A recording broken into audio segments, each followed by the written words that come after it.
How we doing, fam? Welcome back to another Tim and Katie live stream. Hold on. Distracting music incoming. There we go. Spooky music. We are back to have another installment of our Making Monsters series, and we do have a guest waiting in the wings, so we're not going to talk a whole lot before we bring her out. I will say this is the last planned installment for a while of this series, because this weekend is going to be the East Coast Hunters Convention in Oaks, Pennsylvania, near Philadelphia, and we are super excited. We will be there for both days of the convention. We will not be on the tour. But most of our Haunt fam is going to be there too. So if you're not there, you're missing out. Speaking of Haunt fam, we're going to go ahead and bring our special guest out so that we're not wasting her time. Is she ready? She looks ready. She appears ready. Bada boom! Welcome, Becky. Becky Hawk. To be whelmed. Welcome. How are you doing this fine Tuesday evening? I'm fine. I'm just working on too many costumes. I was like, I don't know what to wear, and I'm just like, I'll just make something new. And you know, the funny thing is that we had that same conversation, and we all wound up wearing the same thing. Yep. And we didn't talk to each other either. We literally just Tim almost made me change my shirt. I was like, man, I want to wear my shirt. And she's like, we'll match. And I was like, okay. He hates well, I have the hoodie edition. I know. Yours is a little bit more. You know what? We all got different tops. I got hair. A hat to cover my terrible hair day, and Katie's got her awesome hair, and you've got your awesome hair. So we all look a little bit more diverse. Yeah. I think we were not too matching. Hey AJ, thanks for joining. We have so much to talk about with you because, like a lot of haunters, you wear a lot of different hats. Pun not intended, given that we just talked about hats. But I think like what we'll probably do is what we've done for most of our other conversations with other haunters thus far in this series is I will drop the questions that we sent you in as comments, and then I'll pull them up on the screen so that we don't go too far off on a tangent and completely forget what the question was. So let me go ahead, and while I am pulling this one up, I know off the top of my head what the first question was, which is, what is your official job title? Because you do a lot of different things. For that answer, I meant to grab a squeaker and put it in my mouth, and I was just gonna squeak, and that didn't happen. So imagine me. So at Hera's, we don't, with the exception of Carlos, the owner, and Brittany, the GM, we don't really have titles. It's just kind of everyone does a little bit of everything. People pitch in, they help. Lately, I've been helping a lot with costumes. Just because I have all my equipment here, so it kind of just makes sense. But, you know, I'll jump in, I'll do scenic design, I'll help with actors if they need it, put contacts in for people, you know. That is a big job. You wouldn't believe how difficult that is to do for some of us. And I'm really good. I just bloop, get right in there. Yep. That's what Mandy has to do for Tim whenever he asks. I literally, dude, I have the tiniest eyes, and I like cannot for the life of me. I don't know. I'm very sensitive.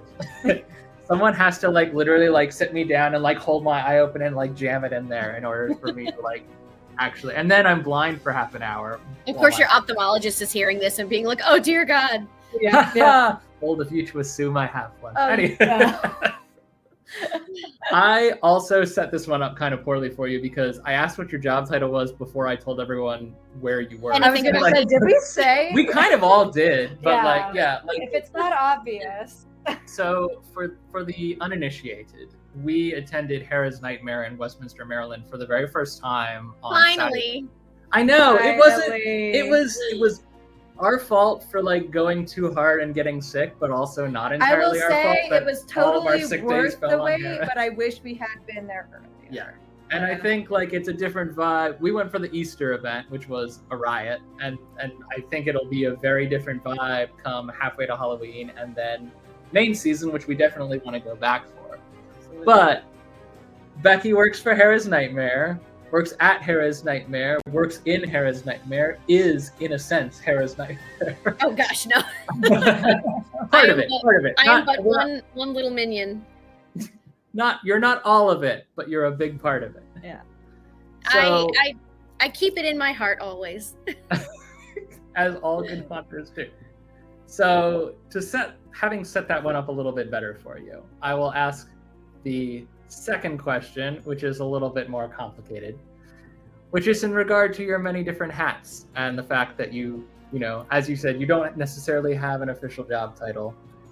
What does a typical day look like for you during haunt season? And I will expand this even to say, like, not just specifically during main season, but also during things like the Easter event, where we got to see firsthand, like, you're zigzagging all over the place. Where does that day start and end? What does it entail? It starts 3 months before the event. Well, actually, I mean, but for this Easter event, we did really good. Like, by the time Saturday rolled around, we were all just looking at each other being like, we're done. What do we do with ourselves? And that's how the silly little bunnies got on the walls with the comic, the you know, that famous like Easter comic. Like, that's how we did dumb stuff like that, because we actually just like managed our time well. What? That's a crazy thing. So my day for the Easter event specifically was, you know, I came in maybe like around noon or something. Because I think you guys met at 3. And I was just helping wrangle the haunt kids. I think we did some sound for a second, you know, like Carlos finally was like, what needs to go on SD cards? And I'm like, okay, here, let's listen to this. You know, then I kind of did my makeup in between. I actually like ate that day, which was like, I saw you eat. It was a real film. Can attest. Yeah. So typically on a haunt day, I'm like drinking my food. So I was happy to have like a meal, which Brittany ran out and got. So like we do stuff like that for each other, where it's like, okay, I'm going to go do a run for Red Bull or whatever. Like, what do you need? And then she grabbed me like salad. And, so, you know, but I was just running around, just trying to catch like different things and, just make sure just everybody kind of has what they need. And then somehow getting my makeup done. Oh, cause I went out and since there were so many people there for Easter, I went out and hung out in the window display and, entertained people from inside the window display. So that was part of that day. That's not a typical day. It weirdly reminded me of like getting ready for a wedding. Like everyone a little bit, like, running all over the place, like trying to get food down, and like there's for a good wedding that's run well, you need like a point manager. So like someone like Brittany is running like, you need to be over there, you need to be doing this, you need to be doing this, who needs food, like so on and so forth. It felt a lot like that. Last minute like costume or, you know. Wardrobe malfunctions. You making your little bunny tail, that kind of stuff. Yeah, and that's usually how it goes, is that I'll get everything done for everyone else and then be like, dang, I really wanted to make a bunny tail. And I did. I threw together that little bunny tail and I made sure everyone saw it. Yes. It is in the video. It's going to make the video. It's in the video. Spoiler alert for no one who is paying attention to our Instagram account, but we were at Hera's for the whole of the Easter event, and we will be having a video drop later this week, hopefully, from the event. And it blew us away. Like it was really, really cool, and it came together so seamlessly too. Like, you guys are a well-oiled machine, and it was really, really impressive to see. First of all, we did like a walking lights on tour, and to see how things changed so drastically from lights on, no sound loops, to hydraulics active, animatronics moving. The sound design was really, really cool too. I will say that. I don't know who I credit for that. I guess Carlos gets credit for that, or for the sound. Whoever else. Yeah. I helped him find a couple of like the songs like for Alice Wonderland, because they were still set up for Valentine's, and I just basically made a Spotify list. I said, here, try these. And we ended up going with songs from the original American McGee's Alice game, the original computer game. That's best what you game. thought. Yeah. I thought so. Yep. It's a good soundtrack. It is a good Yeah. soundtrack. And very much fits the haunt vibe. Also, the it's normally containment, right? The second maze, and Yes. so it became. I always screw this up. I screw this up every single time I said it. Truffles and Chuckles, or Chuckles and Truffles, or the other way. One of I those think two. it's Chuckles and Chuckles and Truffles. Truffles. Yeah, Yeah. no matter Something what like way that. it is, I'm always gonna screw it up. So the second maze, which was clown themed for this event, when we walked into the first room, whatever party mix was playing there, I was like, yeah. It was The energy that was all immediately goes up. that was so funny because obviously we were walking through during the daytime. It was very like, here's, this is containment, this is Right. zombies, and this is a military operation gone wrong. And then we're walking in for Easter and it's like, party. Yeah, Lights party. are going. It smelled like candy. It was a wild time. No, that was just me. No, we did have cotton candy in there. You also smelled like candy. Yeah, I don't know what the smell pots were that you were dumping on yourselves, but Actually, an old body spray I had since I was like a teenager. That came from like Walgreens or something. It's literally cotton candy flavored body spray. And I just held on to it all these years, and now I douse myself in it. is it like one of those like novelty prank sprays? No, I that, think like, it's No, legitimate. It's legitimately like like a body spray for like little girls to wear. Like wow. like Okay. something Like- you'd see from like not Bed yeah, Bath. like for That's body preteens. See, my mind is thinking like Spencer's Gifts, and it's like like No. most of the smells in that case No, are because like I think bad or I unpleasant. think I but, like, saw the bottle on the shelf at some point. It's It pink. does- It's like a little pink, yeah, it's like a pink. like crystal Glass- bottle. Oh, yeah, it looks like it kind of looked like a potion bottle of sorts. Yeah, Oh, And I it might have smells once to done. I me. don't It even know smells if it's better than the Froggies scent. Oh yeah. Oh, That's what I Here- liked about it because it was still like pleasant. It wasn't like yeah. overpowering. That's Yeah, why I the was like, froggy oh, smell. It doesn't smell like even the spray form doesn't smell like cotton candy to me. So it's very important that I give the correct experience. yeah. Well, we nailed it. yeah, absolutely. Hera's Nightmare is located in the Town Mall of Westminster, Maryland. Westminster, Maryland. Yeah, Northern Maryland. We're about 30 minutes south of Gettysburg. And what's so funny is when we were on our way there, we were talking like geographically, it may actually be our home haunt. It's the closest one. We have Yeah. we have to measure the distance to places that we don't go as often, like Like Legends of the Or Fog and Yeah. Nevermore is definitely probably the closest. Nevermore But- for us is about an hour. I think Legends of the Fog is about an hour. Kim's might actually be the closest to us, like geographically. The name Westminster does imply that it is in Western Maryland, but I'm always thinking that we are on the northernmost tip of Maryland, and we're not at all. Like No, we're in the Baltimore area, so like we're very close to the PA state line. Yeah, And so historically, we've always said like Field of Screams, Pennsylvania, and Laurel's House of Horror are equidistant in different directions. So you go south, you get to Laurel. You go north, you get to Field of Screams. You actually go west to get from us. but we go to north. We go northwest. Hera's. Yeah. And it's more direct because you don't have to take highways the whole freaking way. So you Yeah. can go straight through the woods. it's a pleasant drive.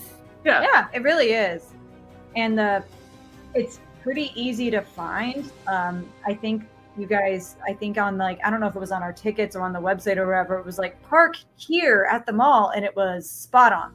Yeah. Yeah. I actually parked in the wrong place at first, but you guys did an excellent job putting correct information on the website. So I looked up the website and I was like, oh, we're not in the right place. And I The didn't first even have time to I walk think I inside. came here, I think I parked on the wrong side of the mall, and I got the full-on mall tour.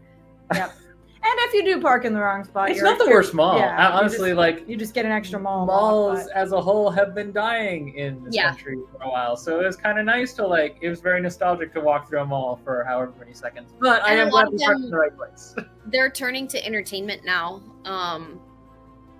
Since people aren't really shopping. Of course, now that all these like stores are dying, I don't know, maybe more people will just like, it'll come full circle and people will start shopping in stores again. Who knows?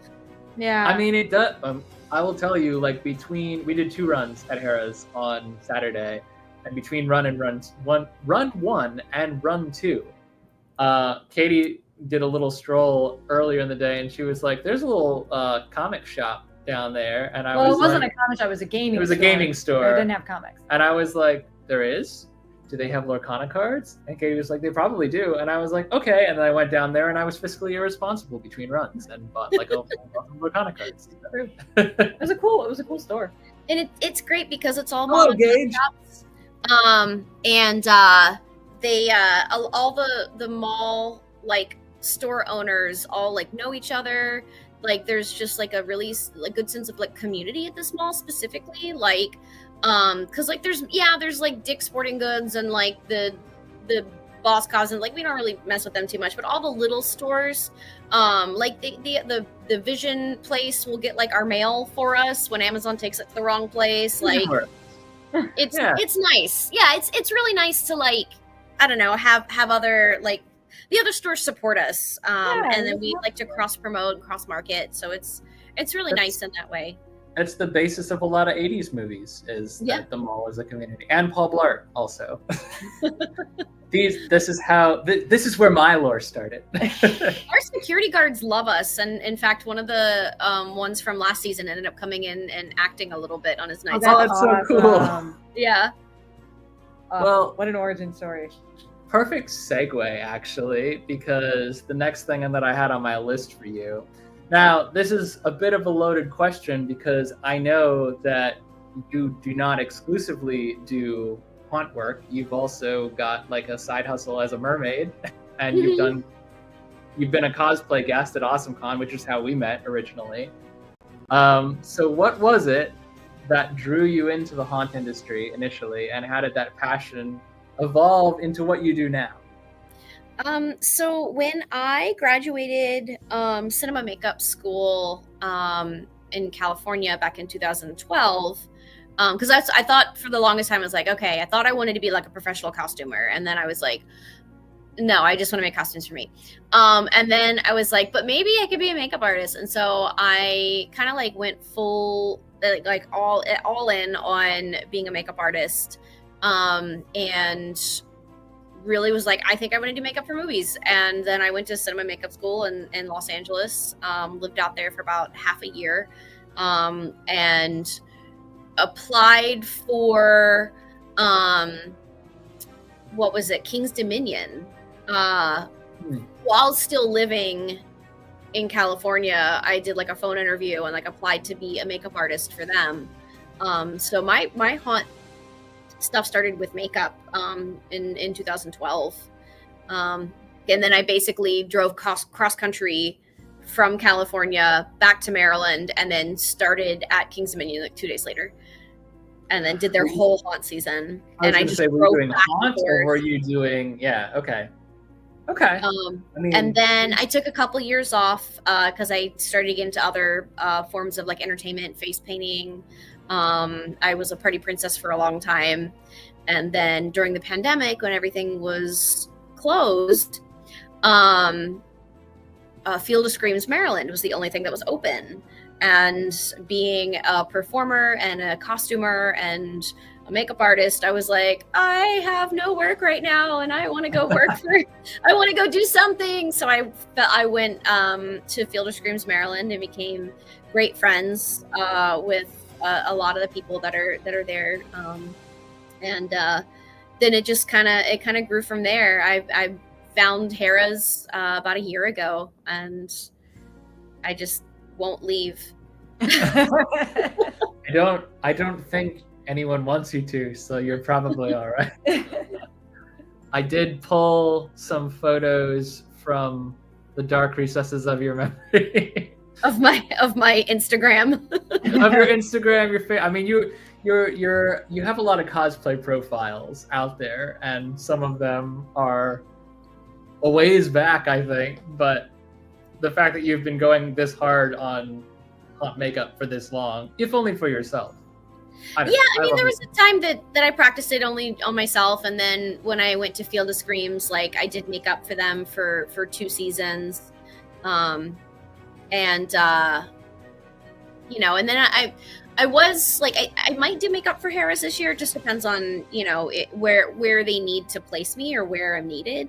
If I am needed for costume, I mean, I'll work on costumes in the off season, but, I don't know. Now I feel like everybody's so good at airbrush and I'm just like, like I'm fast. I have speed just because of my like face painting background. I'm way faster with like handwork than like airbrush technique because I don't airbrush on myself. So like I'm way better with like brushes. I mean, everyone has their focal points, and it's genuinely hard to keep up with everything without burning out. Yeah. So and the same goes on the other side. Like, we're not full-time haunters. We love. You're not? Yes. You guys have day jobs? I know. It kills everyone to hear this. But and we're not even with the channel though. Like, we're not even full-time haunters with the YouTube channel. But I will say, like, we eat, sleep, and breathe like content creation at this point. Yeah. And I don't even feel like I keep up with all of that super well. Yeah. Like the fact that, like, I was just talking earlier today with someone saying, like, it's weird seeing like all these vloggers out with the Osmo Pocket 3, which is this new like type of camera that seemingly every vlogger genuinely is using right now.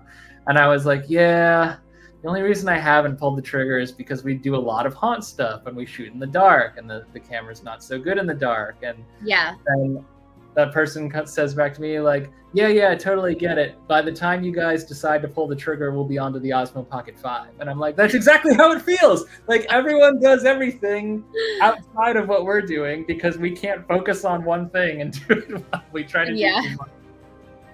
But yeah, I mean, the industry moves at a fast pace, and you've definitely been swept up in it, which... Well, and I'm a perfectionist, and I will fully admit that. So, like, I want my makeup to look as good as everyone else's makeup. People that only do makeup and nothing else, I want my stuff to look like that. Well, I do think your makeup on yourself is fabulous. Yeah, absolutely. But I mean, I do think your costuming also and your cosplays really, really shines as well. And that I was feel like like a spirit Halloween costume that I was just like, I want to be a zombie tomorrow, and I got it on my way home from this event, and like I ended up wearing it to AwesomeCon, but like I like distressed it overnight and then wore it the next day. But like, not everyone knows how to do that. Yep. Not everyone has that skill set, and so The like important thing to note in this picture is that I'm actually upside down, yeah, yes. like completely like sideways. Yep. There's And an I wish aerial they hoop. would have kept the original orientation, like when whoever posted that one, and maybe this done is me a solid literally and how we edited met out you. one of my 5 chins. This is literally how we Yeah. met. Like, this is what you looked like when we met you. You're like upside down in a big hoop dressed as Harley Quinn. Literally, I think I recall that you were genuinely upside down. It wasn't me that posted it, by the way. I'm not taking that hit for anyone. But I remember approaching you in that position, in like the contortionist, like one leg up, one leg sideways, like upside down, hanging from the hoop. And we were like, oh, hi, are you Becky? And you're like, you're Tim and Katie. And we were like, yeah, don't let us bother you. Like, you seem like you're doing something. And you're like, no, whatever. So yeah, I mean, this is very clearly what you do, and you're very good at it. And so it makes perfect sense to me that you would find a home at Hera's, because costuming, set dressing, like the many different hats that you wear. I know you said you talked to Carlos, the owner of Hera's at East Coast, and you got kind of like sucked into his world. Did you start out doing just costuming or just set dressing, or like what drew you to Hera specifically, and why, and what I role wouldn't did say you take that. on? First of all, I don't think I got sucked into his world so much as I just kept showing up, and he's like, I don't know what to do here. Oh, go. he got sucked into your world. I just kept coming. I just kept like showing up.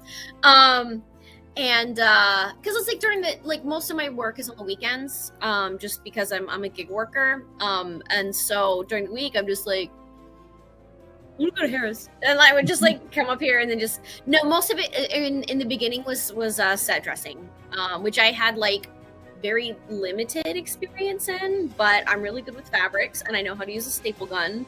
And I can like use a hot knife, and they would just give me little tasks, and I would just be like, okay, and just run around and I got lost in the haunts so many times.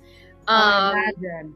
Like, because like when you come in through the actor's way, you're coming into the midpoint of the haunt. Like then you have to go all the way backwards through the beginning and all the way backwards. And I would keep forgetting how the flow went of like the customers. So I would feel like I would do something that looked really, really good. And then I'd be like, oh my God, I'm so proud of this. And then they'd be like, well, I mean, that's great, except no one's going to see it because it's behind them. And I'm like, I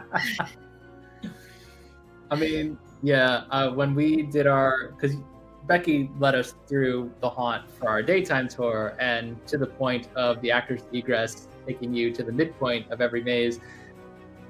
When we went through our daylight tour, like the access points from the customer's perspective were gated. So we had to like start from the middle, go back to the beginning, walk all the way through, and then turn around and go all the way back, and then exit through the middle again. And the number of times in that short period where I got turned around myself and was just like, wait, what? Didn't we just see this guy, this animatronic, or like? Yeah. And then like when we were going through it in real time, like as customers, I almost dragged Tim off to the side because I was like, I think we went the wrong way. Oh yeah, I don't know if we told you about that. Yeah, like, I thought we had like accidentally gone through like an actor spot and ended up somewhere because I was like, I don't remember this. We went the wrong way, and then it was just. No, I've done that so many times. I was down the rabbit hole. I was disoriented and down the rabbit hole and totally. Which it worked perfectly. It worked thematically. It was exactly what we wanted. At every haunt, I always end up at least once. Like anytime I go to a new haunt, I always end up in like an actor area, like the backstage. Yep. I mean, it happens to all of us having been to several haunts too. Just like we know our way around Laurel's pretty well at this point, and Field of Screams PA because we've been there both places so often, but we still occasionally go the wrong way. Yeah. When we're going through the actual mazes as customers, we know exactly where we're supposed to go. But if we're being taken from point A to point B through the actor egresses, like we will have no idea where we are. Yep.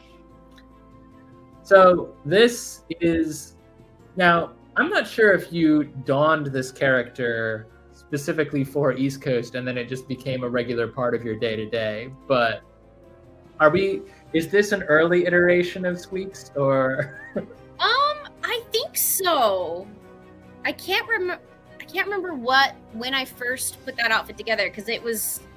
I think I just kept like adding to it, and I don't remember what I had worn it for. we went to what you call it? What was that Tex-Mex place that we went to for lunch? Oh, it was like not like a Baja Fresh or something. It was because I went in like full costume. No, I think I had the costume before that, but I think I added like tweaks to it. And I don't remember because the bloody shoes are actually from my my Pennywise costume.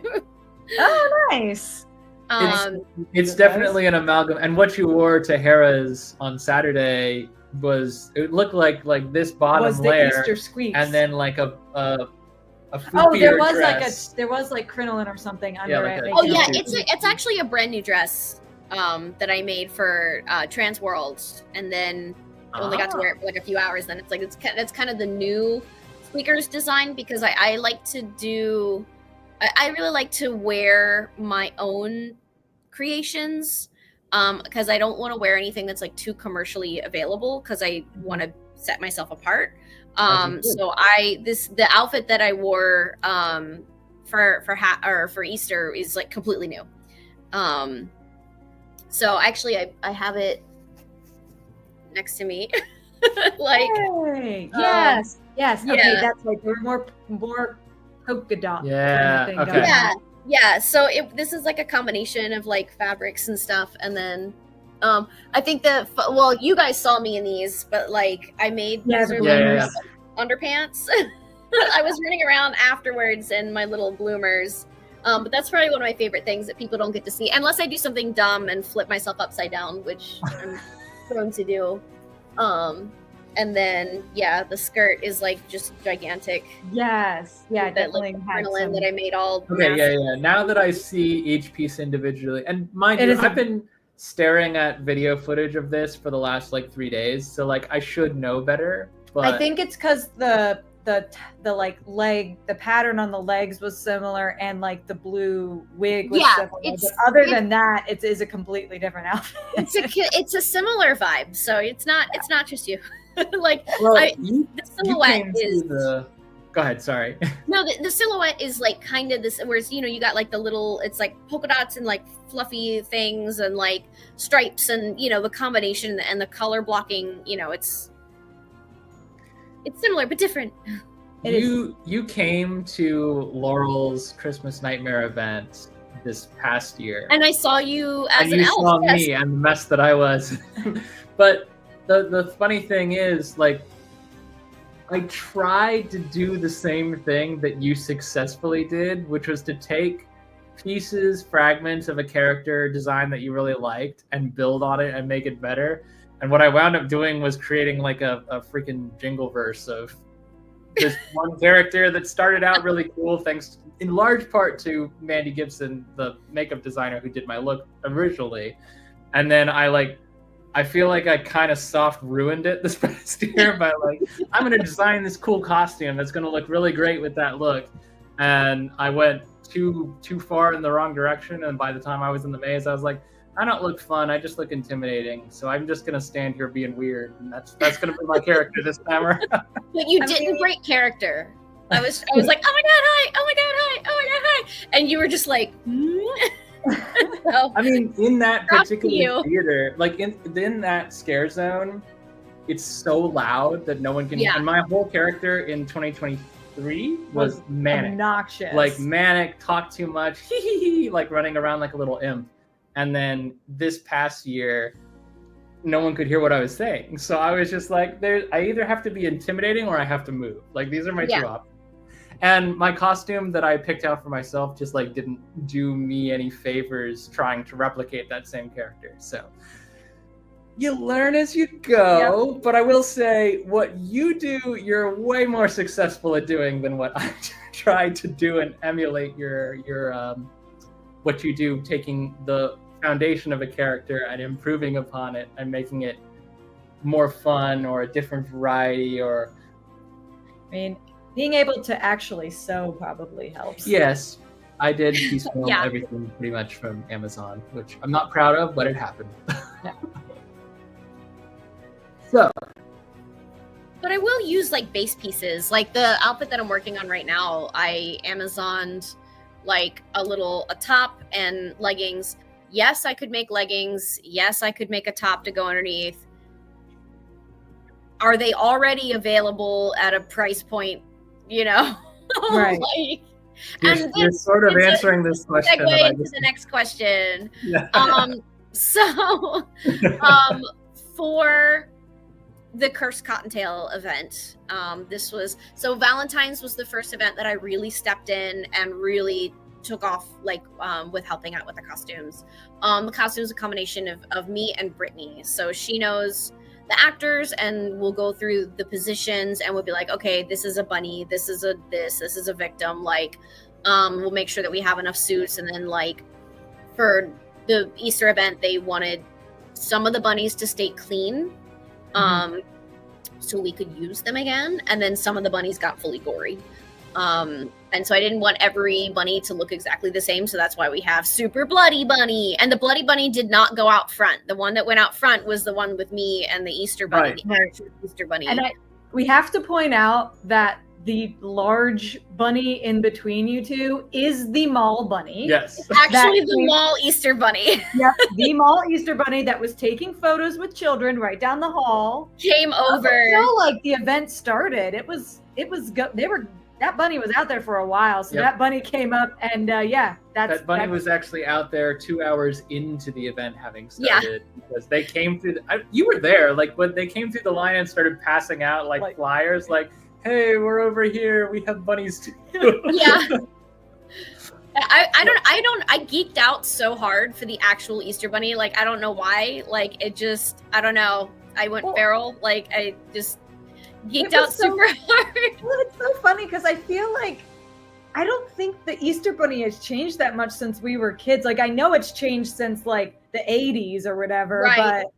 but I mean, now I don't know. I was probably I was spent most of my childhood in the 90s, so maybe that's different. But that Easter Bunny looks identical to like the one I have pictures with as a kid. So I was I'm pretty sure I would bet that it's probably the same mall bunny that since the mall's open. Yeah. Every change is very gradual because they do a shocking. I mean, they who was it that they redesigned very recently and that everyone hated the new redesign?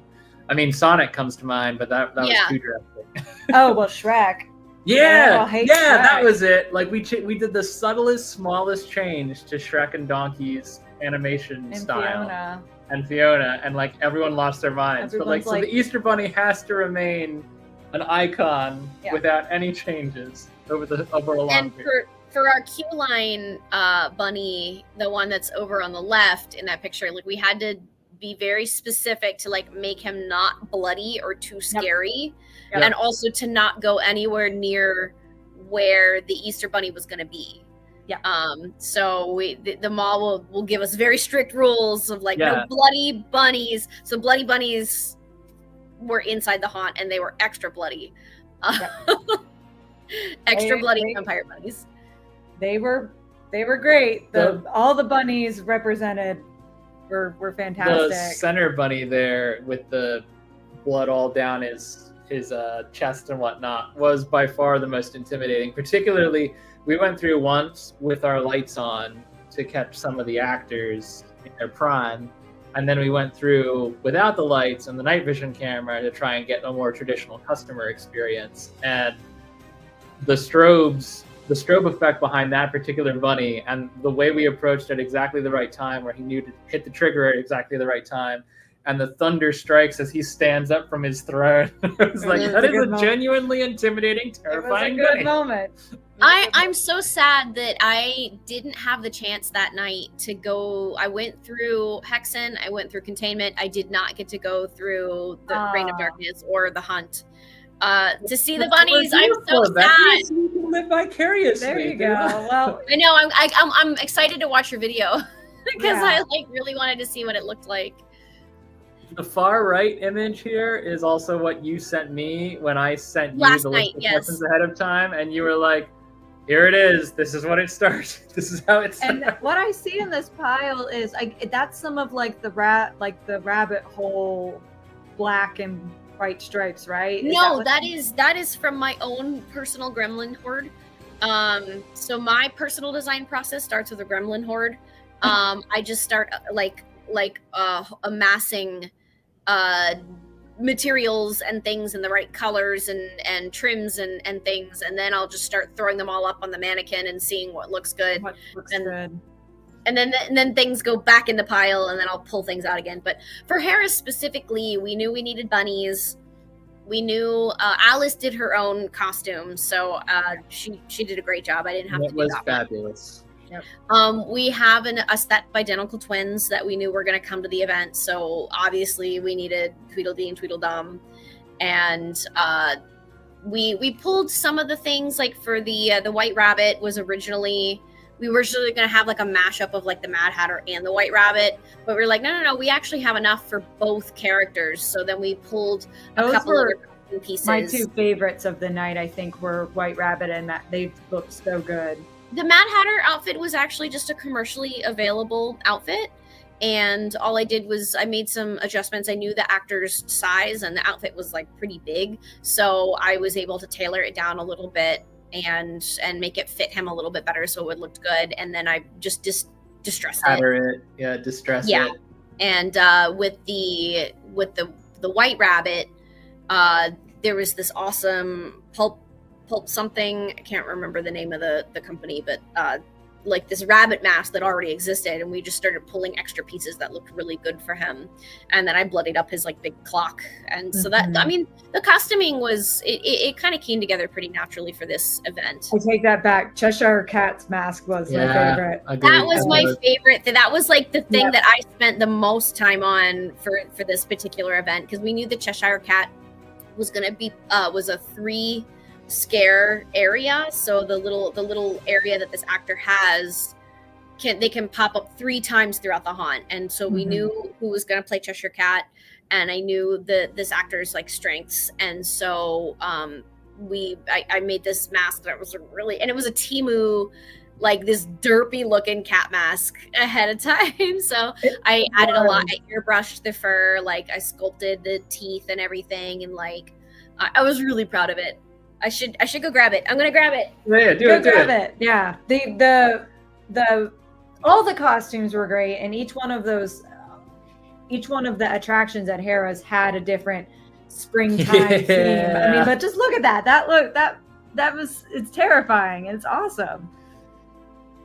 It does not look at all like the derpy kitten mask. But the funny thing is, like, now that I'm looking at it like really closely, I do see the remnants of what it started as. Like, I can see... it was this really dumb Temu mask. Yeah. So, but it's very and it showed up. It actually showed up great in the light too. So I'm looking forward for you to be able to see that. I'm super excited to post this video so everyone knows what we're talking about. I mean, the Easter event has been like 90% of what we've talked about, because that is what our experience has been. And I will say this, I know you can't talk about what it could be later or in the future, but thinking backwards for people like ourselves who have not been to the main season event yet, what had to change to make the down the rabbit hole, like the Alice in Wonderland thing, or the Truffles and Truffles, or like what changed between last season and this season? So for the scene, the set redesign in Hexen and Containment, that was definitely Brittany. That was a lot of, like, she designed all the chocolate pieces. She designed all of the candy pieces. Like, she went full Pinterest, like, with all of that. And then we had the kids come in. Some of the kids came in and volunteered for a few days.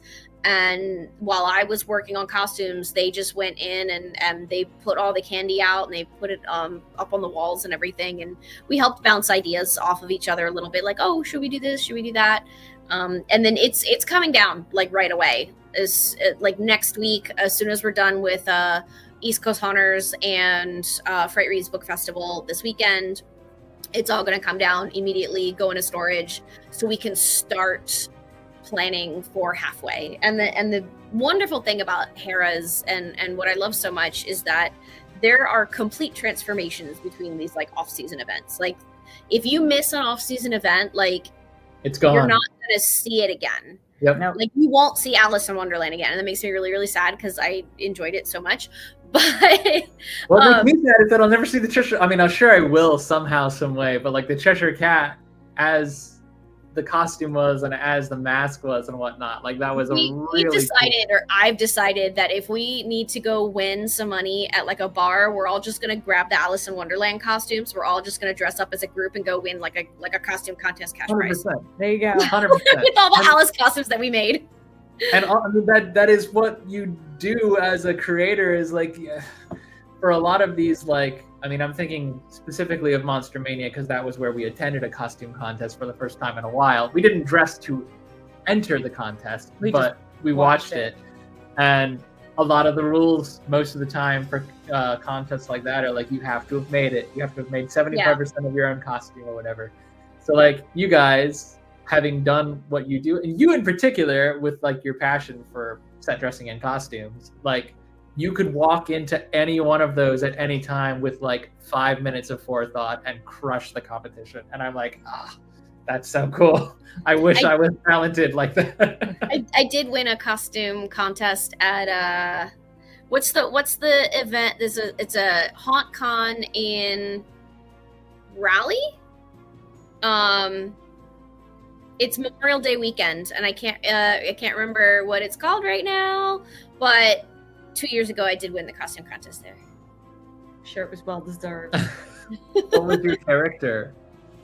Or was it totally original? When I redid the nurse costume from Silent Hill. Nice. Classic. Love that costume. So, okay. Circling back to Hera's from costume contest. So, you guys opened for the first time in fall 2024, as far as I know. If you opened for off-season events before that, I apologize.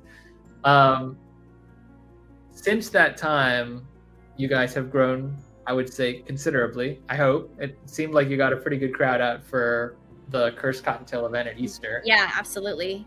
What is it that sets Hera's apart from other more established attractions in the region? I don't want to like say this and I don't know. I don't want to put anybody down. No, I mean it's okay. So we're not trashing other haunts by talking about what Hera does. No, I'm like legit, like we don't have to name any names. we're not reviewers and we're not critics. Like we try to focus on whatever haunt does well. So like Hera's, off the top of my head, I could name like 5 things that you guys do exceptionally well, and I don't want to steal that from you. I like the immersion factor with our haunt. I feel like when you walk through it, like you are in it, like you are in the story. It's very storyline based, and for me, I need those things. Like I need a story. Like I've gone through haunts before, and I'm like, that was just a bunch of different rooms. Yes. What did that even do for me? Like, and I can't connect with it. So absolutely. I feel like with the atmosphere, I feel like you really connect with Hera's. I really love our staff. I think everyone just gets along really well. We have some good no drama policies, like keep it at the door. And Brittany is an amazing manager. She, keeps everybody going. I think we all mesh really well when we work together. We all, I think, just get things done. And even though like everyone's like, it's in a mall, like, yeah, it's in a mall. Guess what? We don't have rain days, like it's in a mall and it's great. And I think that the themed gift shop, I feel like you don't see gift shops that are just as, like just as much eye candy as the actual haunt itself. I feel like absolutely. I mean, the gift shop was our first exposure to Hera's. Because, and for a lot of people it was. Yeah, because the shop opened before the haunt did. But the gift shop, I mean, when we approached at 3:00 in the afternoon on a Saturday, a one-night-only event that starts at 7, like we were in the gift shop for a while before we texted you and we're like, hey, we're here. Because we were just so immersed in, I mean, we described it to Carlos as this is a tribute store. It's a Halloween Horror but Nights, it's a year-round tribute store that's never going to go away, and it makes our spooky hearts so happy to just have like a place that you walk in and you're like, whoa. I don't feel bad saying that it's the best merch store I've been into of the haunts we've been to. Are there better ones? Maybe, but I haven't been to them, so I don't think I don't think that is offensive to other haunts. It's just I'm taking zero credit for the store whatsoever. I go in there every once in a while. I think I helped hang some eggs this time. Like I really eggs in there. My only pain point, and it's entirely outside of your control, is that you have this big giant barn door in there that I'm like, I wish that was the entrance to the haunt.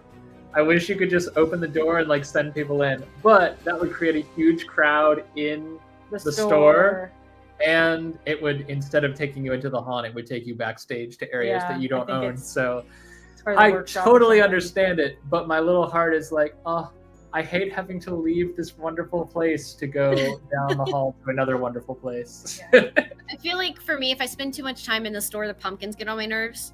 Oh, That's Pumpkin's telling I dad jokes. when you've heard all the jokes Yeah. and it loops. Like then you they might loop get sick like of the it. 3 or 4 jokes in it, and then I heard Carlos say, "I have more jokes. I just change them up every event or whatever." And I'm like, okay, that's good, because I think by like the 3rd or 4th time I heard the same jokes, I was like, gosh, this does start to grate on you a little bit. I feel like if I have to do a shift in the store, I'm gonna have to do it with a headphones. Yeah. And just when a customer comes in, like, Yep, it's funny the first time and it's cute, but then it starts being fun.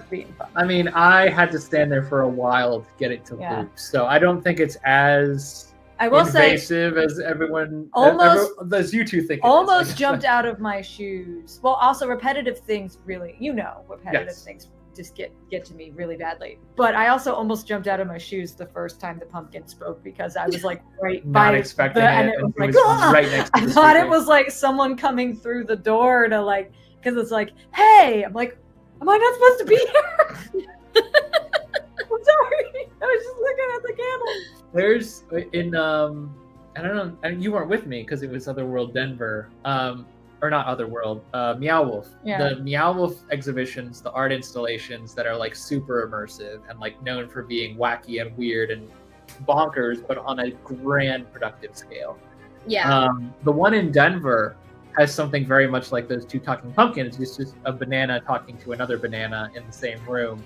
And literally the first thing I thought when those two pumpkins started talking to each other was, this is basically as good as a Meow Wolf installation. And I know for a fact that they have like billions of dollars to spend on those installations. And the space you have, the amount of time that's gone into making it into a high value, high production value establishment, it just blew me away. Like that, the pumpkins are a weird thing, I get it, but also like the pumpkins being there and interacting is something that you won't see at any other merch shop. For the most part. That's all Carlos. That's Carlos and an SD card, a control board, and some hopes and dreams.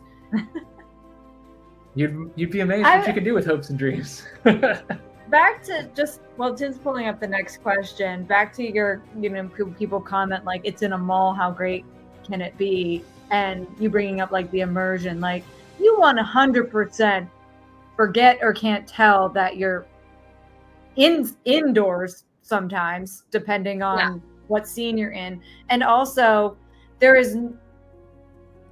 transported. There's no way you realize that you're and which way you're going. Like you're not, it doesn't feel like you're walking through an old store in a mall. Like it, even like what the details of like the ceiling in some spaces, which honestly most people are probably not even going to notice that the height changes. Like the rooms are lowered or higher depending on like where you are. We walked through with the lights on. It was just so impressive. So even then it felt immersive, and it only just the volume literally turned up after. Not just the actual audible volume, but like everything. The all intensity. the colors, all the intensity. When you get the lighting going and stuff. Yes. Yeah. All the different layers. I just wanted to say that. You just don't write things off, people, just because they're in a mall. So the haunt world, as we're describing it, sees a lot of crossover between artistry, the creative side, and the physical side of actually building sets and whatnot. You've done a little of both, a lot of one and a little of the other. Do you have a preference between doing the behind the scenes work and putting on all your makeup and your costume and going out and entertaining guests in the store window, things like that? So I asked Carlos this question last night because we went through them just to like make sure that, I didn't give away the secret sauce. And he was like, and I was like, I think I like to do both. And he was like, you like the attention, shut up. you love being in front of people, don't even play. So I'd have to say I do like the performance aspect first, and entertainment. Like I love nothing more than to like, if I can get the whole queue like laughing at me doing something stupid and unhinged, then that makes me feel really good. Like, makes me feel like I entertained. Yeah. But I will do the hard work. I will haul bodies through the haunt. I will staple things to the wall. I will climb up on ladders. I will climb down ladders, rinse and repeat for 10 hours. Like, I will do the hard work, but I do like the glory, I'm going to admit that of like getting all dolled up and like really feeling like I really feel like my truest self when I'm like, it's hard for me to put makeup on as like a person. I'm like, I don't know what to do with myself. I mean, let's not detract from what you do as an actor too, because you described the hard work as being like the hammering and the nails and the moving things, and acting can be hard work too. Yeah. Oh, for sure. I mean, I was like a lot of energy all night. Yeah.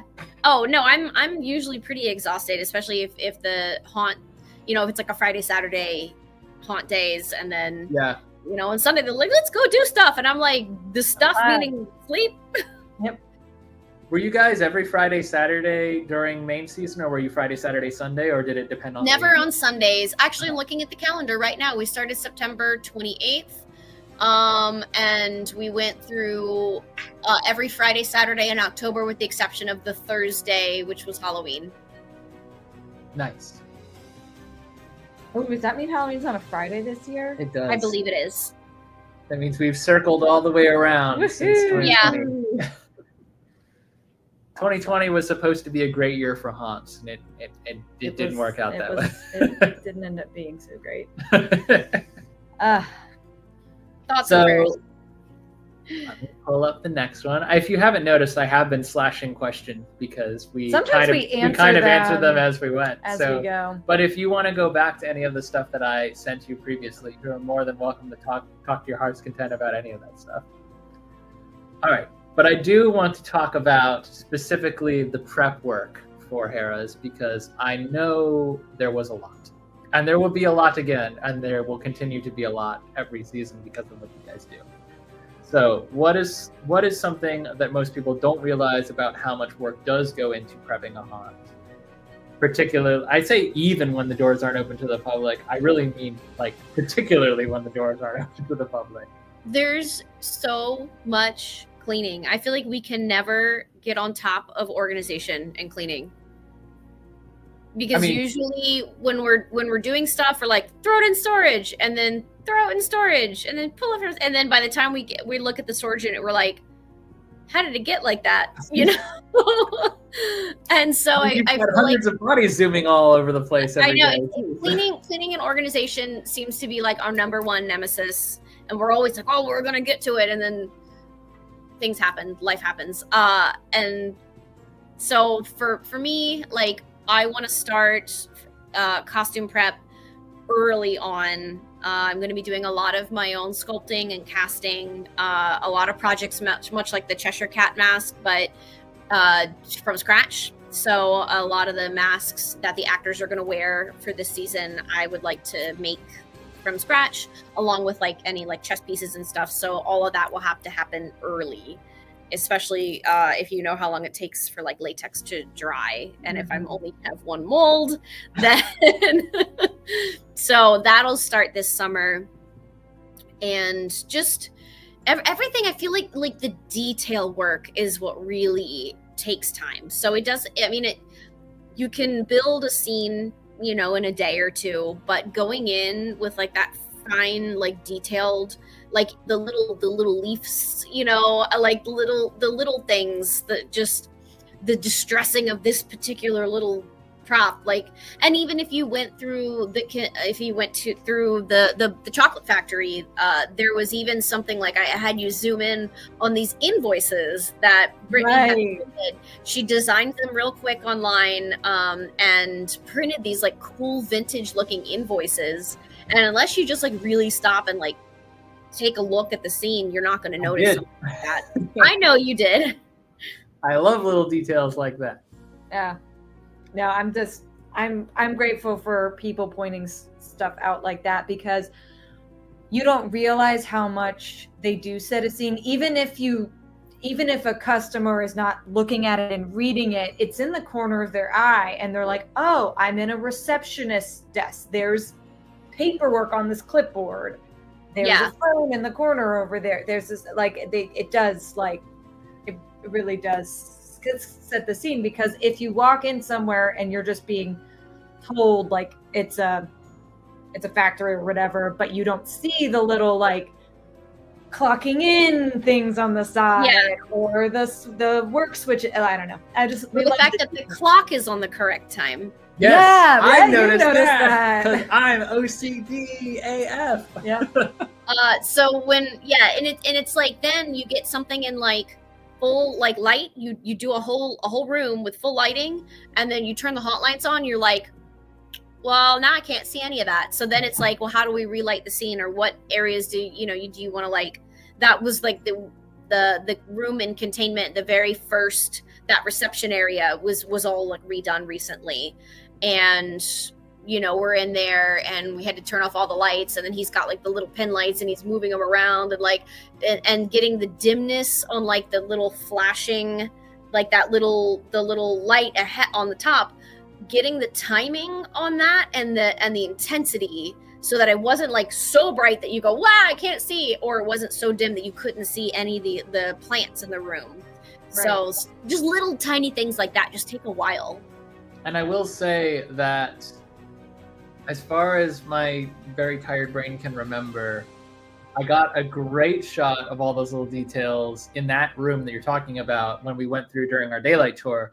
By the time we went through for the live event, there was a chaotic actor in that room that drew all the attention in. So, like, I think it works on two levels, because number one, like, if you have an actor and you have, a group of people going through, one person may be looking at the actor, another may be looking at the little details, and there's always something to catch the eye. So that's great. On the other hand, if the actor's not in the room, if they go on break, as actors often do, and there's still something to look at as you go through, it's not an empty space, there's lighting drawing your eye to this thing or this thing, the details that have been thought of.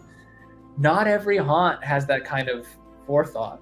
Not every haunt takes the time to do that. And I think that's something, again, to go back to like what sets Hera's apart, it's something you guys did really, really well.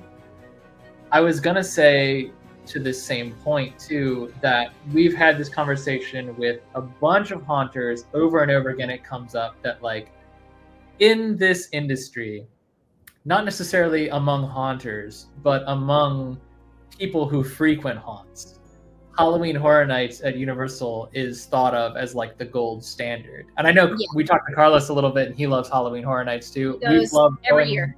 Yeah. We've loved going to the events that we've been to. But I will say this, I don't think it is the gold standard. I think it is really good at creating immersive environments.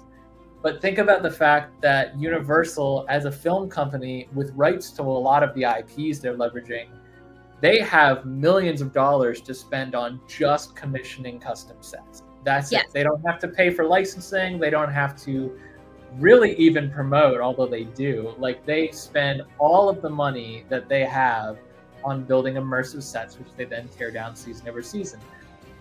You guys are doing the same thing with half as many resources, if not like a quarter or a 20th of as many resources, and doing it so well that it is almost comparable to what Halloween Horror Nights does.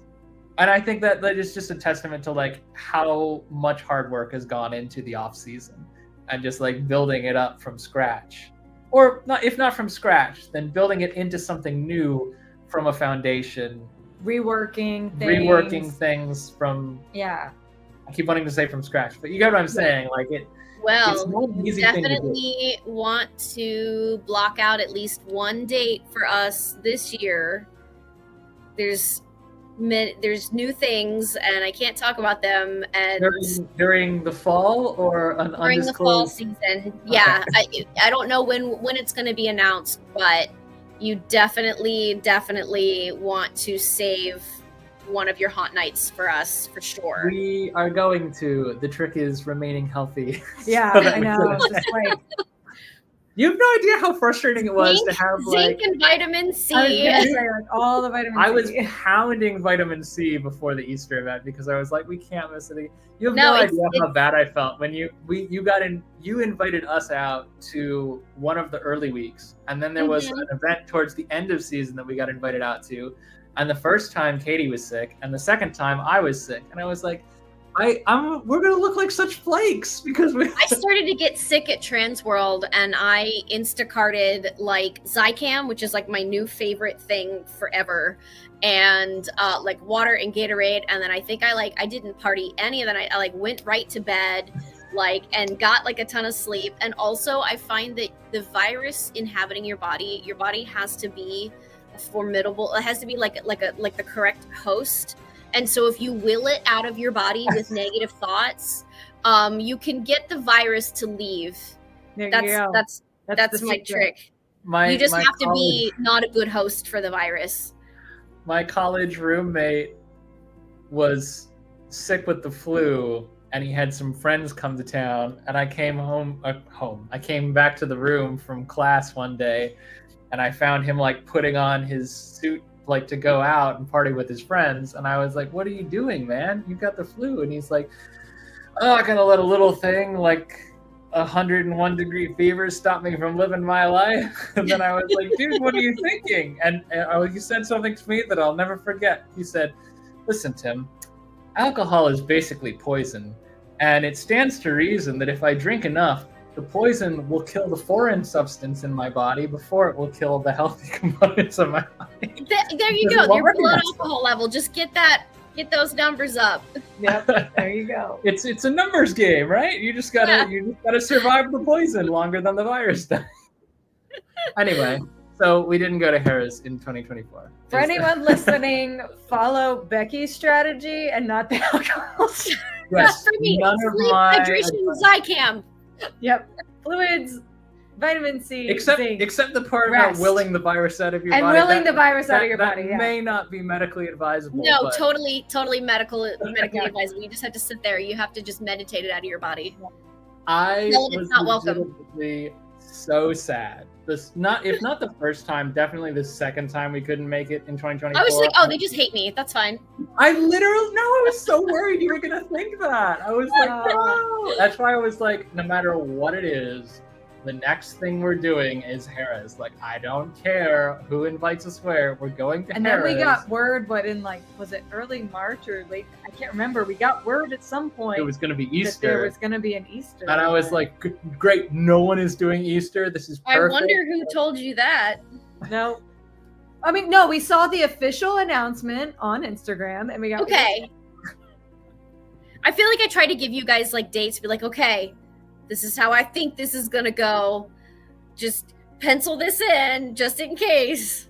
I will throw it out there. I know that it's difficult to commit to a date months in advance and put out advertising and marketing and get all of that done. And then, like, if something goes wrong, then you're on the hook for all that you've spent.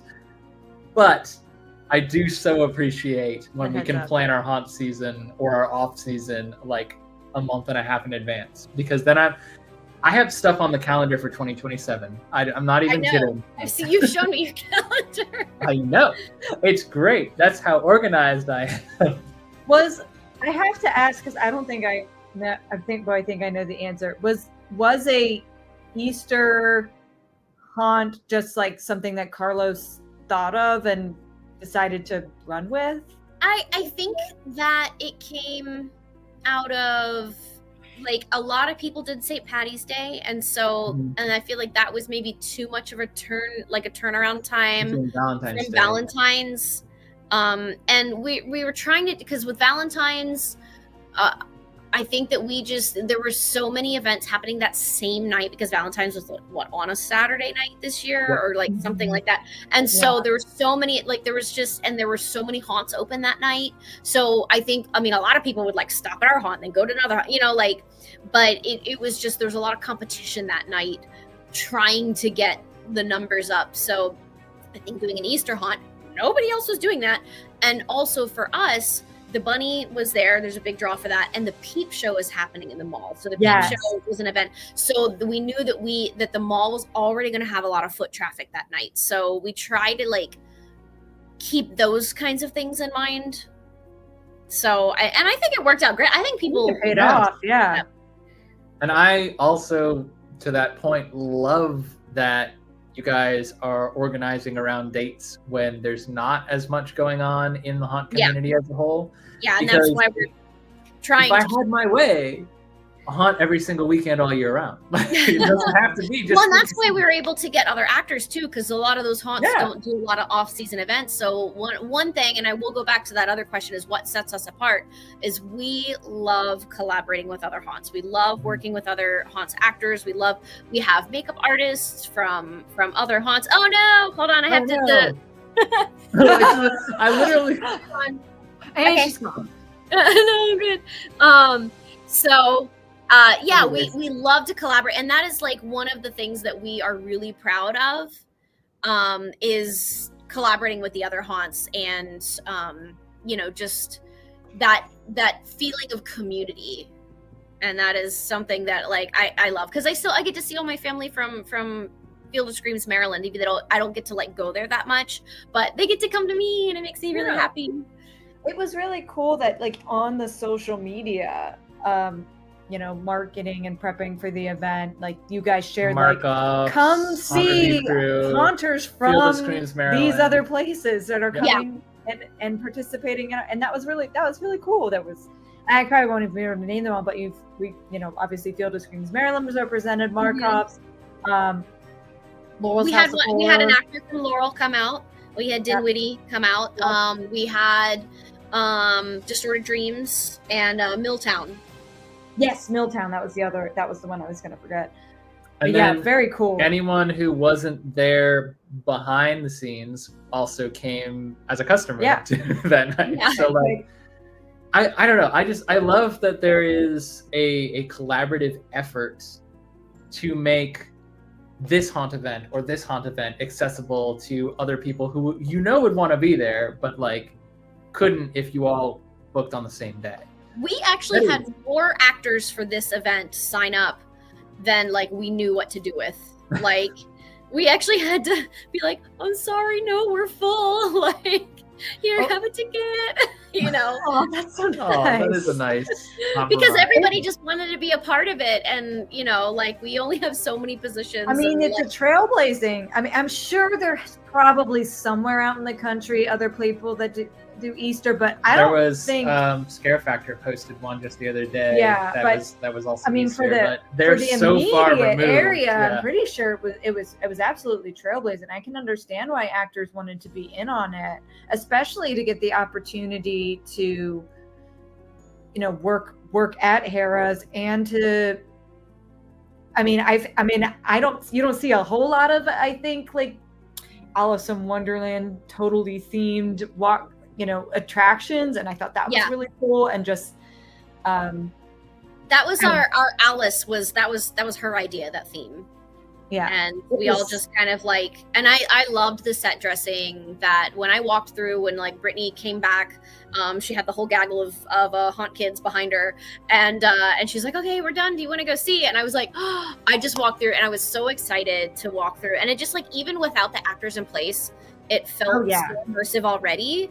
Yeah. And those like little freaky flower faces, and I was just gonna say those flowers, which you can't. We knew to look for them, so we were looking for them when we went through with as customers from our POV. But I will say they showed up so much better because we knew to look for them. Yeah. Since we had done that, and that's what I love about the daylight tours is like you get to see all those little details that Halloween Horror Nights were so cool. That's so and much you like add the the little characters and exactly. Yep.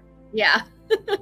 Yeah, that was so cool. And I think there was, I can understand why you guys did have to turn people away, because there is occasions where attractions do get kind of oversaturated in actors, and it really messes up the pacing, and the pacing was so great. We only have so many like actor spots that make sense, and if you just start shoving actors into corners, then like it messes with the flow.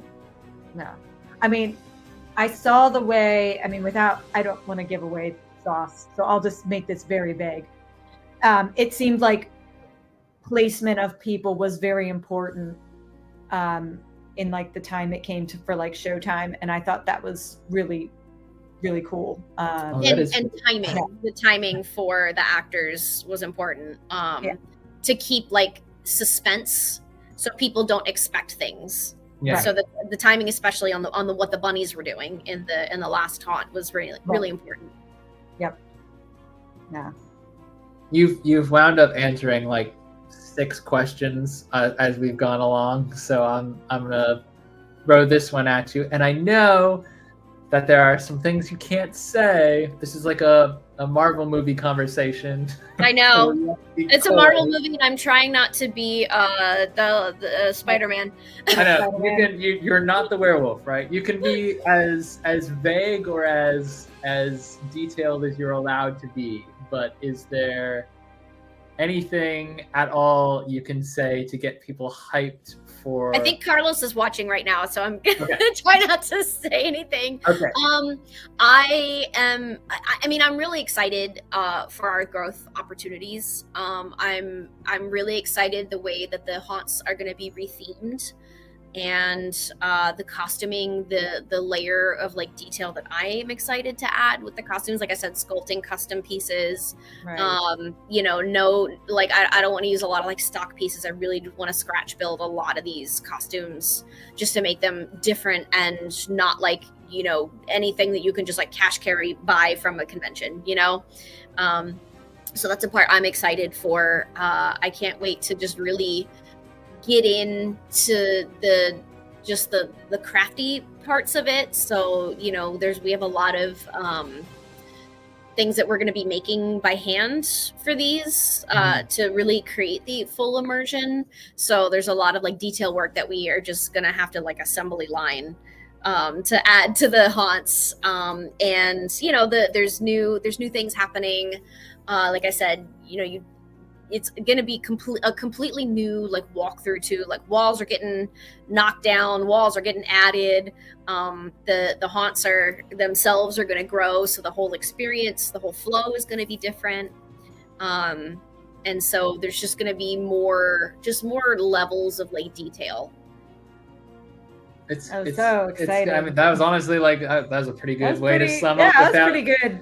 Without stepping on any toes. Yeah, I like that. So. It's I going to will be say, Hera's plus. Yeah, like I really feel. I mean, we didn't technically see season, but we know that like what was at this event was all built upon what was in season, and it just seems like such a strong start.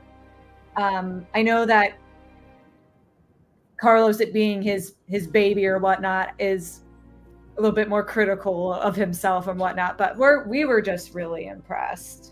And I won't say and we're not the only ones. Like this is the community opinion from everyone. It's almost like he deserved that award.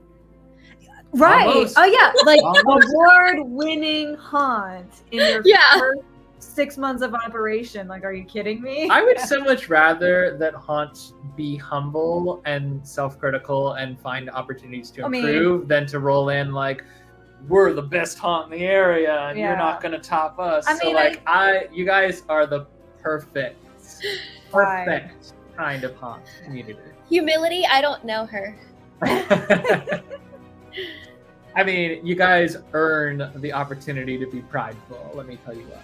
But I love that you all stay humble, and we absolutely were blown away by what we experienced. I was so happy to finally get to like go around like a deranged little gremlin talking at 800 miles an hour about like, and this thing and that thing and then this thing and that thing and like I'm not sped up when you guys watch the walkthrough video. It's not on 2x speed. No, but we should pitch you up to make it seem like you're spread up. And then you could just get into like squeaks range or whatever. Right. That's the other thing. You were walking around with like, when you were in character, you had like a squeaker in your mouth and you were using it to like alliterate sentences. So it's like, I would swallow the damn thing and it would be gone. So, unbeknownst to me, I had started using the squeaker because of a stilt entertainer that I knew that used it. And so then to come to find out like that there was a clown at Field of Screams, Maryland, Ribs, who also used it. And then I was like, wait, did she? I was like, who did the squeaks first? I was like, I don't want to, I was like, I don't want to steal her shtick, because it's like every like Q line actor or major like actor has a shtick, and so, but I found out that she uses the squeaker size that I don't like because she said she can't articulate with that one, but I don't like the squeaker that she uses because it's too deep for me. Like it doesn't sound right to me. But so we both use squeakers, but we're on different pitches. So I feel like we can almost just like get the little bags of squeakers and then just like divvy them out of like, oh, I use this size and you use that size. I think I'm just gonna give her all of mine that are the wrong size, like, and then there's an even smaller one, but she's more articulate than me. She says she can talk better with the bigger squeaker, but I like the medium squeaker because I think it gives the right pitch. I don't know why. It does match. I feel like it matches. I don't know. Your squeak matches you. My intensity of character. Yeah. Yeah. It's a good fit. Like it doesn't feel unnatural. You're talking like a squeak toy. Yeah. If a human like that looked and behaved like you could talk like a squeaky toy, then that's what it was. I sound deranged. I mean, I also don't think that, like, while I do appreciate that you are respectful of others' craft, I don't think that there is anything inherently copyrightable about an approach to a character so much as just like that individual character. So like when I do when I'm at Field of Screams though, like I don't want to take her shtick when I'm especially on her turf. Yeah. That makes sense. You don't want to be. I left the squeakers at home when I was there, and I just put like my teeth in when I was a clown at that one because I was there on a night that she wasn't. Like I don't, especially if she's known for that at her haunt. Yeah. Like I don't want to like do her thing, That makes sense. Question that I didn't include on the list, but I don't think it's going to be incendiary in terms. We can always skip it. It's just yes. You don't have to answer, but I don't think it's particularly secret. Do you guys have icons, like established characters that are consistent from the only one that we have right now is Hera herself, which we are casting for Hera. So if you are a statuesque woman between the height of around 5'10", I guess is. Ooh. I can't be Hera because I'm too short, apparently. I can't be Hera either. Just continuing the trend here of not being able to walk through a single haunt without falling in love. If you've recently cosplayed as Madame Demetresque from She-Hulk, that would be. We have the job for you. And can act. That's the other thing is really strong. But I know that there are icon characters like down the line. And the funny thing is Squeakers, that wasn't even the name of my character originally. That clown's name was not Squeakers. It just like stuck. And like her name was actually Beelzebubbles. Because I made it while I was like doing like a bubble act, and I was like, it's bubbles, but they're evil, and they're like Beelzebubbles. Because I would do a bubble trick and then make like bugs like come at them, like flash.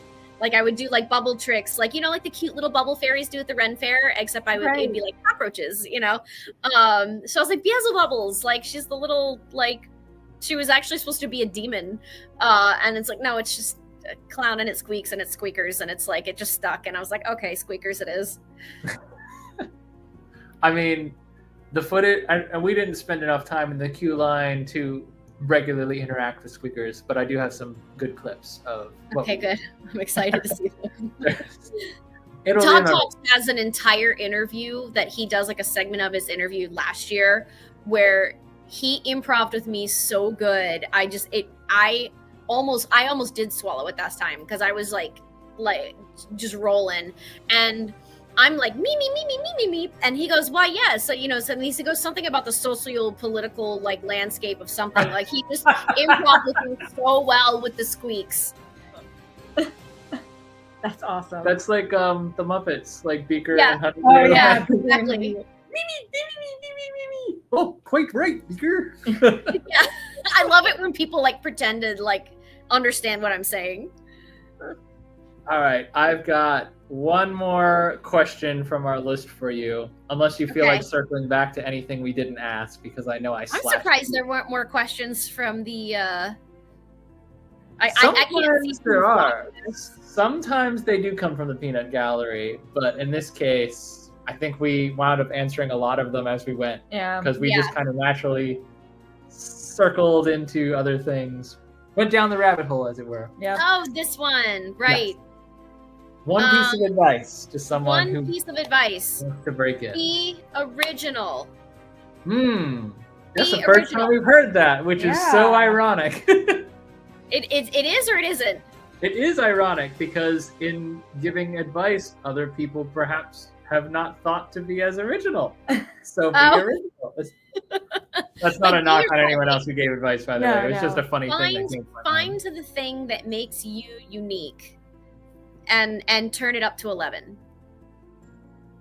I love that. Like, yeah, that's my advice, and keep honing your craft. I'm gonna put that on. That's a more pillar. than one piece of advice, but it It, goes in. no, it kind of is. It I ties mean, in. find the thing that makes. What Be what was- original. Find the thing that makes you you and turn it up makes to you 11. unique. Turn it up to 11, and hone your craft. and keep honing it. Yeah, Keep keep honing getting it. better. Keep elevating yourself, so that when someone like ultimately comes behind you with like your shtick or your costume or your like what is okay. So the quote that I love, that's like about oh my god, the whole like quote about mediocrity is like about like oh my gosh, the quote about, Mediocrity is the. I know what you're talking about. see If only we had the internet. I know. I can't remember the quote, but it's like there's a It's second like- half to the quote that's so important, and everybody only just remembers the first part about like basically being like a copycat. It's the enemy of greatness, right? Mediocrity. was- Mediocrity knows nothing higher than itself. Does that sound right? no. And you know what? I'm sure I'll pop it in the YouTube comments afterwards. We'll find out what this quote is. Full quote, but it's about like flattery. It's oh my gosh, I can't remember the quote. I wish someone watching could remember it for me. Something mediocrity, something genius. Be inspired. But it was like the second half of the quote is like it's mediocrity. It's like can only like if you continually elevate yourself, like no one can catch up to you. And that is, I butchered that, but It does sound inspirational.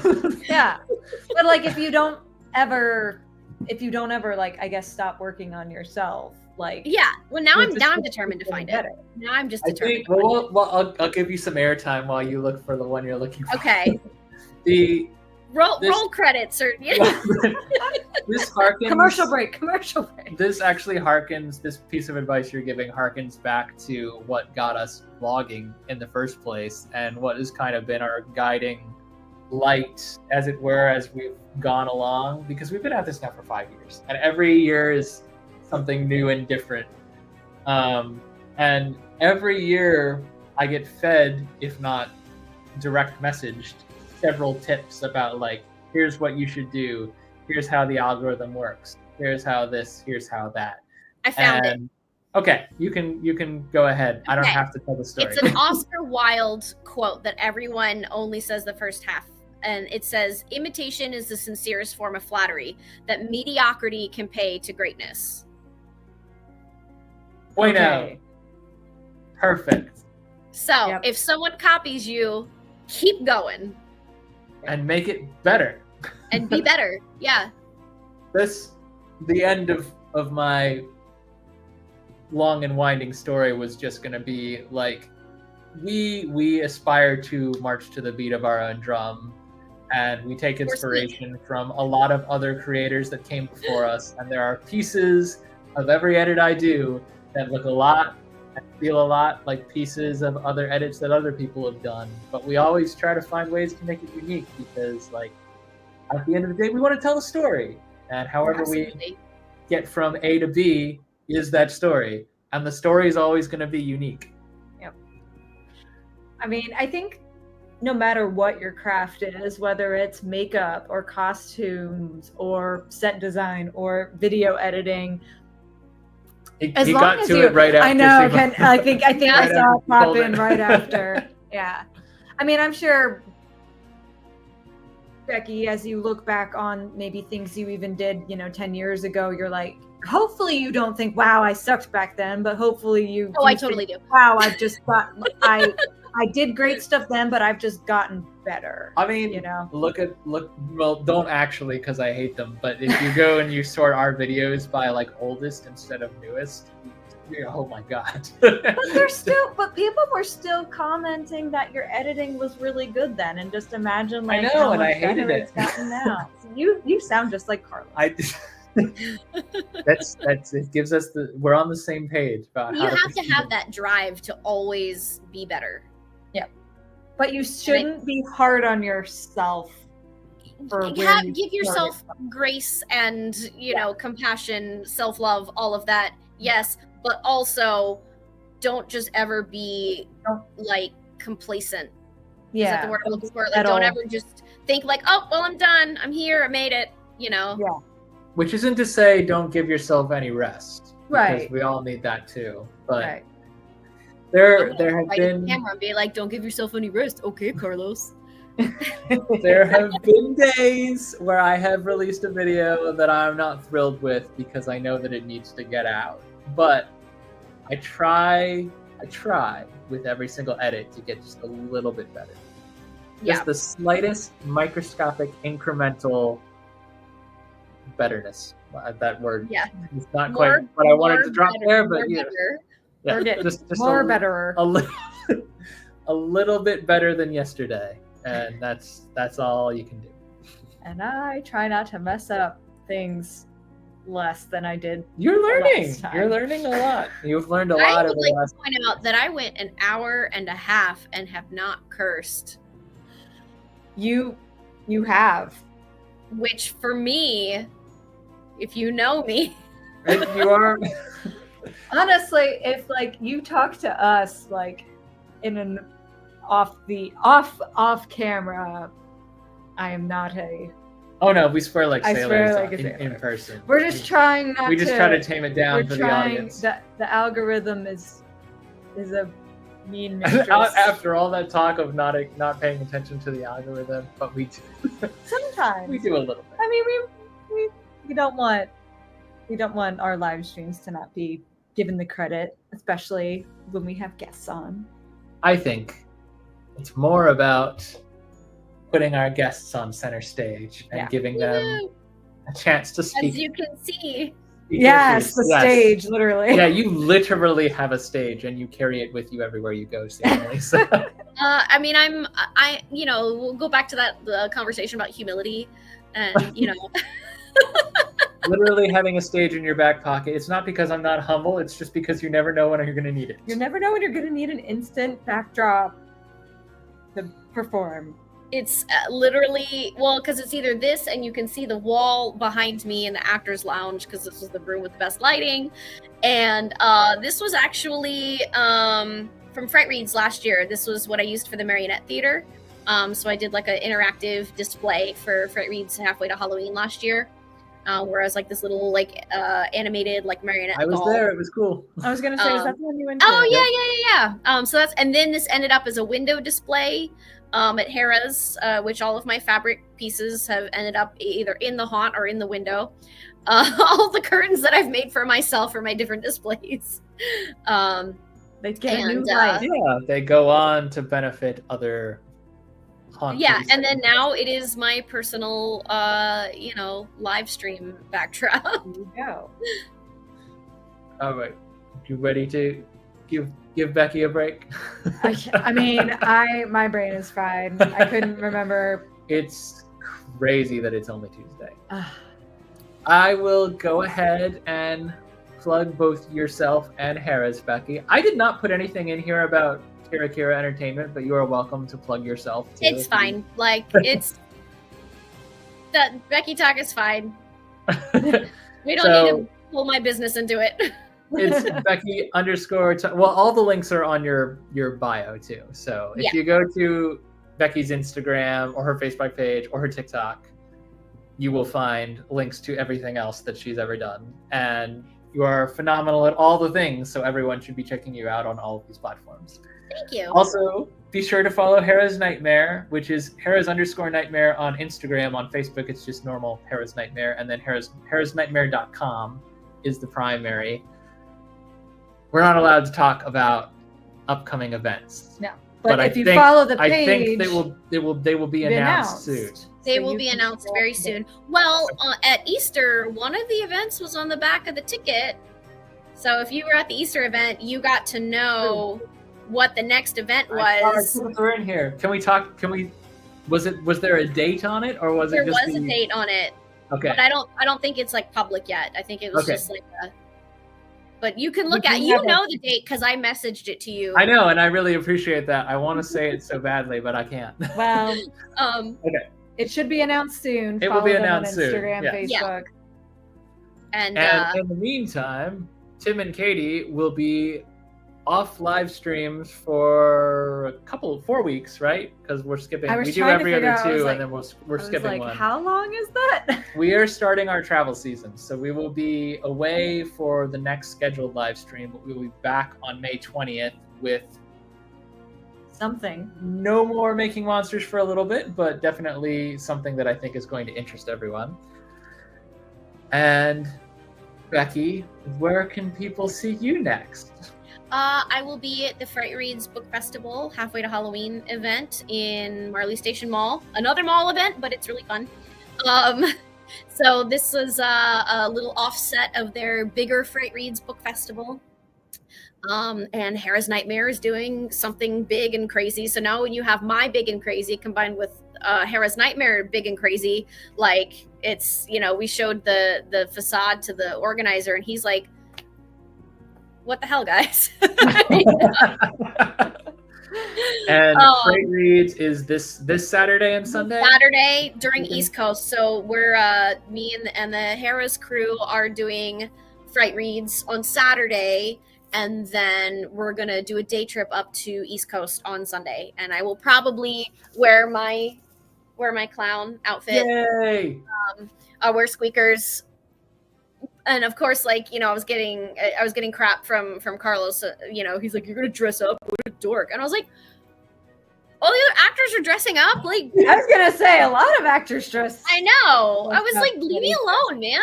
This isn't Transworld." We get 2 weeks of squeaks, so we no complaints here. No complaints about people dressing up for us. If you're not coming to East Coast, you should be going to Fright Reads. It's a really cool little festival. I went last year for their halfway to Halloween. It was halfway to Halloween that I went last year. That was their halfway to Halloween. Okay, yeah. And their bigger festival is going to be like a bajillion times bigger now because it's going to be in the Howard County Fairgrounds instead of Benfield. So thank you for the follow. It will be, if it wasn't on the same weekend as East Coast, and if we weren't already planning to go to East Coast, we would definitely be checking Fright Reads out. But if you're not going to East Coast, you definitely should go to Fright Reads, or you could split your time like Becky does and go to. Or be like a crazy person. There's no crazy people in the haunted industry. What are you talking about? No one overloads their plate ever. And on that playfully ironic note. Thank you so much for joining us, Becky. Thank you for having me, guys. We tried not to talk. We got to hang out. Yeah. Yeah. This is the most we've hung out ever in a week. And there will be more. Yay! Well, I'll make sure to bother you on Sunday. Yes, please you do. Must. It's required. It's literally it's in the code of conduct. Yeah, you absolutely. Must bother us. All right, you guys. Thank you so much, everyone, for joining in. We will be back with live streams on May 20th. We will be back with regular vlogs and content on every Friday at 3 if we can swing it. Check out the Hera's vlog. Check out the Hera's vlog when it drops on later this Friday. week. I'm so excited to see it. Yes, we have to preview it for you. Yeah. Until next time, y'all, I'm Tim. I'm Katie. This is Becky. Becky! And every night is a new adventure. And we'll see you again soon. Bye.